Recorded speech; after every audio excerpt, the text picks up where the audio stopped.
people? I'm back with another video. Today I'm going to be reacting to First Take, talking about who's a better big man, Shaq or Joel Embiid. Without further ado, let's get into this video, yo. Their dominance in the paint, no one ever was as dominant if they got the ball down low than Shaquille O'Neal. But Embiid, in this NBA in particular, is also impossible. He's a legit 7-footer, Stephen A., 250. He's a 7-footer and a wide body, and he's in shape now. But so the down low skills are there, and he's shooting fewer threes, and he's more down in the paint than before. And as a result, he's at the line more than ever before, and he's shooting 86%. Free throws, much better than Shaquille O'Neal ever did.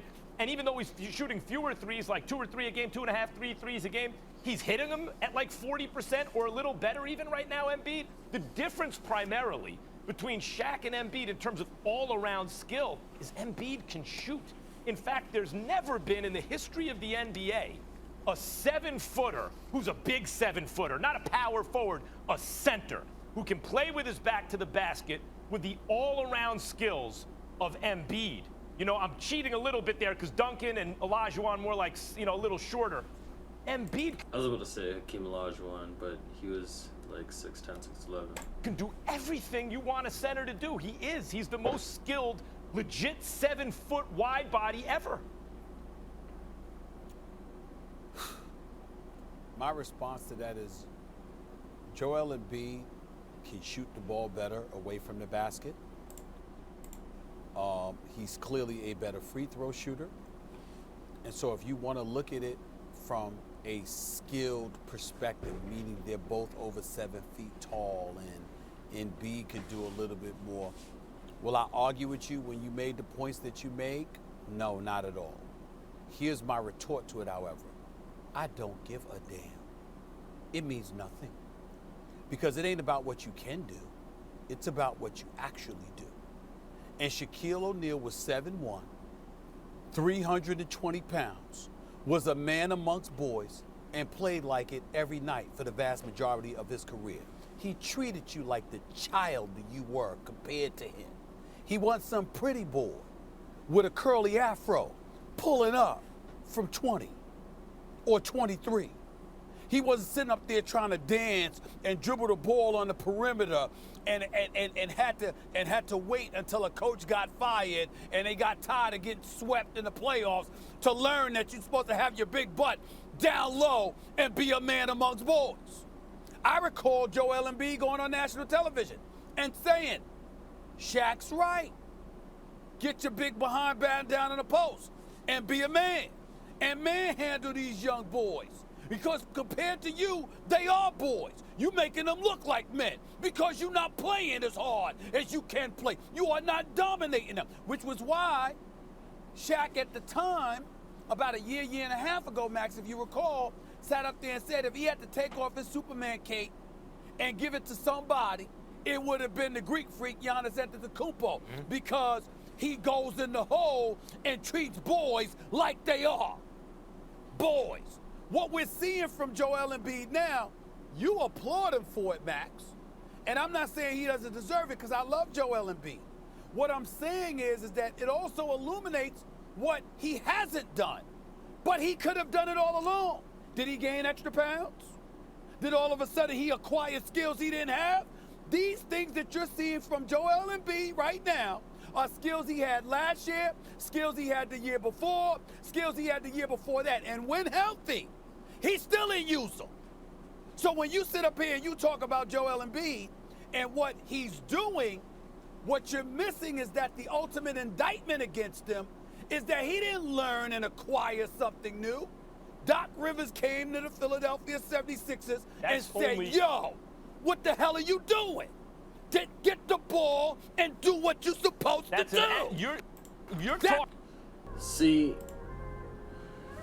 I can agree with Stephen A. in the sense that Joel Embiid doesn't really play like a natural big man. Shaquille O'Neal plays like a big man. Shaquille O'Neal has had nights where he dropped 28 points and 28 boards. You know, Shaquille O'Neal babied everyone in the paint at this center position. Is Joel Embiid more skilled? Yes. because he can shoot better. He can shoot the three better, mid-range better, free throws better. He can post up, dunk. He can, he's more versatile and more athletic, because he's lighter weight. But who's more dominant? Most definitely Shaquille O'Neal. And you can't really compare Joel Embiid to Shaquille O'Neal because Shaq has 4 rings and Joel Embiid has none. And I don't think Joel Embiid will win a chip for a long time unless he goes to a more dominant team. So when it comes to the debate of who's a better player, I'm going to go with Shaq. When it comes to who's more skilled, I'll go with Joel Embiid because he is way more of an all-around player. Like, who would I rather use in 2K? Most definitely Joel Embiid because he can space the floor. But who would I rather have in real life as a center? Shaq, because he's grabbing every single rebound and he's putting it back every single time, and he's the most dominant big man that there is in basketball history. What Doc said. Look, I and respect that's the difference. I respect it because you're talking about an attitude. I'm not comparing their attitude. I'm talking about skills. I'm not saying and that by you the are. way, Hold on. I'm not saying that you're comparing the attitude. I'm saying you must. I'm saying you're omitting it and just talking about his skill. Yeah, because if you have that's the question. That's like somebody learning from Max Kellerman. Max Kellerman, you're teaching them boxing. You're teaching them oratorical skills and what have you. And you even invite them to Columbia with you. And then they get on the air and they start mumbling like Shaq. You'd have a problem with that because you know they know better. But look, they know Stephen better. I understand your point, but I That's am the just point. talking about skills. I'm making a specific point about skills. At his size, there's never been anyone like Embiid. And in this NBA, Stephen A., the offensive skills are just half of it. He's the best defender in the league probably this year. And think of how versatile you have to be defensively now compared to back in the day as a big today. I didn't think it was possible for a back-to-the-basket type guy, which Embiid can do, to be an MVP. But right now, I think he is. I saw him put a move. I brought this up yesterday. I saw him put a move on Cleveland over the weekend. A step-back, mid-range jump shot, and I didn't know it was Embiid at first. I thought it was a guard or a forward. What? That's Joel Embiid? His skills, we've never seen anything like it in a package like this. And the fact that he can apply it in the modern NBA, both ends of the floor, all I'm saying is we're seeing something new. Max, fine. And here's my retort to that. Max Kellerman, Joel Embiid is shooting 52% from the field this year. Do you realize that's the first time in his career he shot better than 50% on the season? He moved inside. That's not good. A big man should be around 70 to 80%. If they're dominant, 70 to 80% in the paint.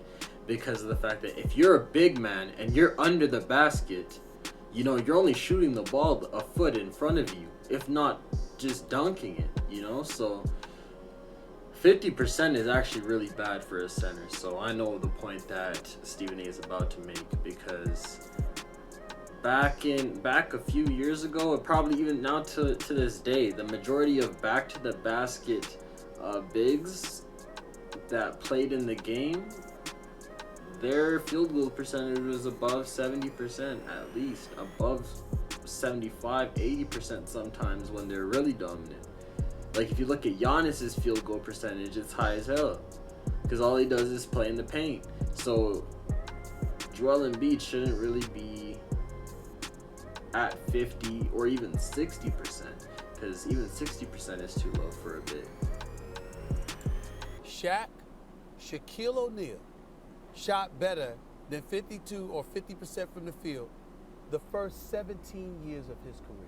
Yeah. 17 all high years. percentage shots, I get it. But what I'm saying is, knowing who you are and dominating from that perspective, you got to, when you look at the skill, I'm saying you could applaud it. I'm saying it's an indictment against Embiid because the skills have been there. You could have been doing this. Philly might not have been swept last year. What he is now. Philly might have been to the finals 2 years ago. You want to give him his flowers for what he is now, or you want to beat him up for what he was? Thanks for watching ESPN on. And I may be wrong. I think the field goal percentage was more around 70% for big men, but I definitely think that Joel Embiid had this in his bag, as Stephen was saying. Like the back to the basket stuff is just something big men, you know, that's first nature or second nature to them. So that's nothing new to him. He should have been doing it a lot sooner. That's probably the only argument that people can make about why he isn't one of the most, or probably the top 3 dominant centers of all time, is that he doesn't play like a center. He plays like a guard, which is good and bad at the same time because he needs to be in the paint, getting the rebounds, offensive rebounds, and getting putbacks. But yeah, that's just my opinion on it. If you guys have an opinion, leave it down below. Comment any videos you guys want me to make next. Leave a like down below if you haven't already, and subscribe if you're new. And I'm out, y'all.